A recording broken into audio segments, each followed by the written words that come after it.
Hi, good morning. So, as I've mentioned, I wanted to start with history classes. Okay, so history class start చేయడానికి ముందు నేను actually what I've mentioned is I said that I'll take Tamil Nadu class 11th textbook. I'll start from that.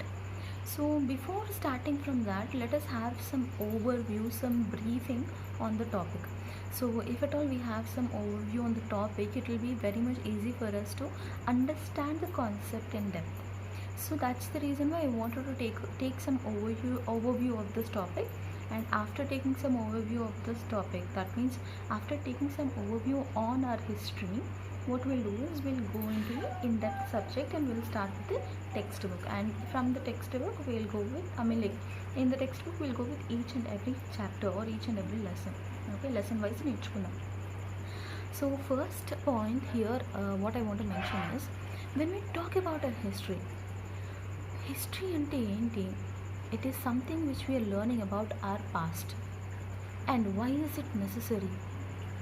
It is necessary to know what is our land, what suffering, మన land ఎలాంటి సఫరింగ్కి go అయింది, what kind of suffering did our land undergo, and what type of people were there, and what kind of impact that type of people have put on the present generation.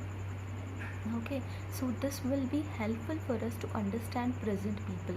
This will be helpful for us to understand why some places have different types of culture, some places have different types of culture. See, when we take India as a complete picture, in India we have northern India, southern India. Northern Indian style is completely different from southern Indian style. So why that difference has come? It is because of the past. So because of something happened in the past, because of the people from the past, this differences has been created.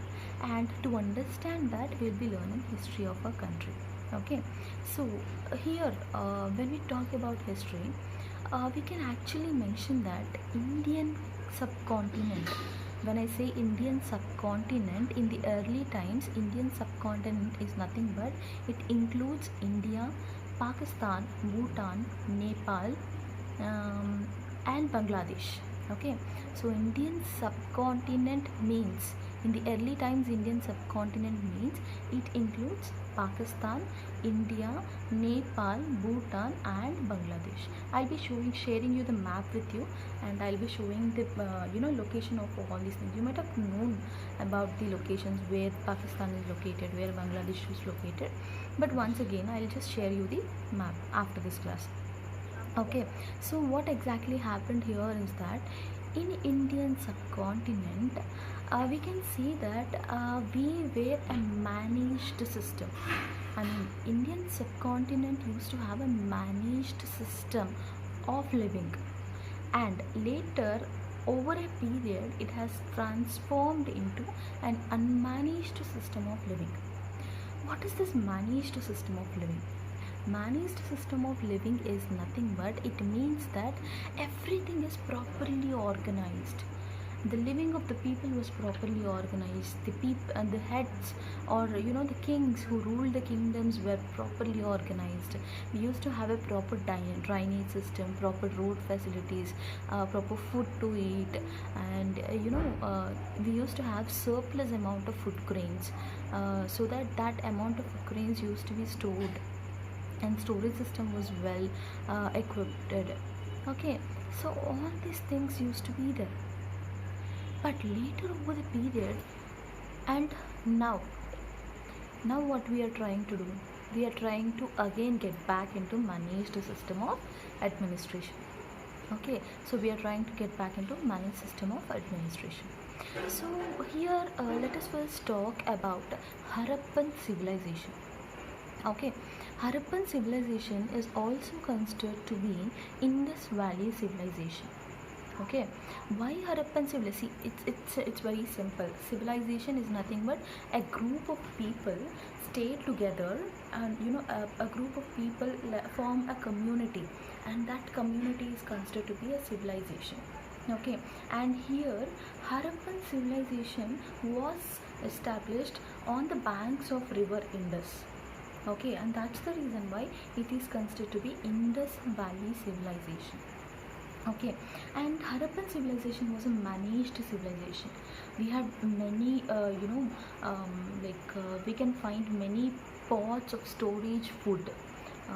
We found a well drainage system, well equipped drainage system. There were bathing places, bathing wells, and the constructions were beautifully done in the Harappan civilization. And this was all discovered. And later in Harappan civilization, the people, as I've mentioned, they were managed, they were well managed.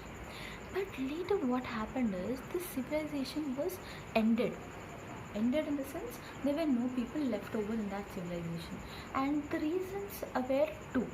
The historians, they mention the reasons to be two. The first reason or the first cause is that they mentioned that because of heavy floods, Harappan civilization was completely drowned. That was first reason or first cause for the Harappan civilization to be completely destroyed. Because of heavy floods, the Harappan civilization was completely drowned.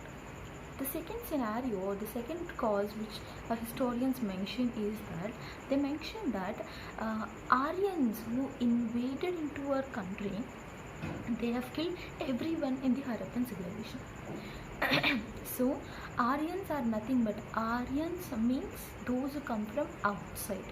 Okay, so during the Harappan civilization, there were people who were coming from outside, especially from Central Asia. Okay, so especially from Central Asia, the people have come from Central Asia and they have established their settlements in our country. Okay, as they have entered from outside, they are considered to be Aryans, and these Aryans as they have they have come in different groups, and they have settled in different groups in the country. And the theory was mentioned in such a way that Aryans have killed the Harappan civilization or the people of Harappan civilization. Okay, so that was one cause for the destroying of Harappan civilization. That is what mentioned in the in the books of history. And now, when we talk about Aryans, the coming of Aryans is considered to be Vedic age. The coming of Aryans is considered to be Vedic age, and Vedic age is subcategorized into two. One is Rigvedic age, second one is later Vedic age. Okay, the Vedic age, entry of Aryans, is considered to be Vedic age, and Vedic age is subcategorized into two. One is Rig Vedic age, other one is later Vedic age. Okay, so what exactly happened is these Aryans were nomadic type of people. Nomadic type of people is nothing but the people who wander from one place to other place in search of food. So the people who wander or who move from one place to other place in search of food, what they used to do is they have traveled from Central Asia to India in search of food. Okay, so in order to travel, how can they travel? They have to use some vehicle, and there were no vehicles invented during that time, and the vehicles were animals. So the main occupation of Aryans, or the main occupation of the people during Rigvedic age or during Vedic age, let us consider it Vedic age.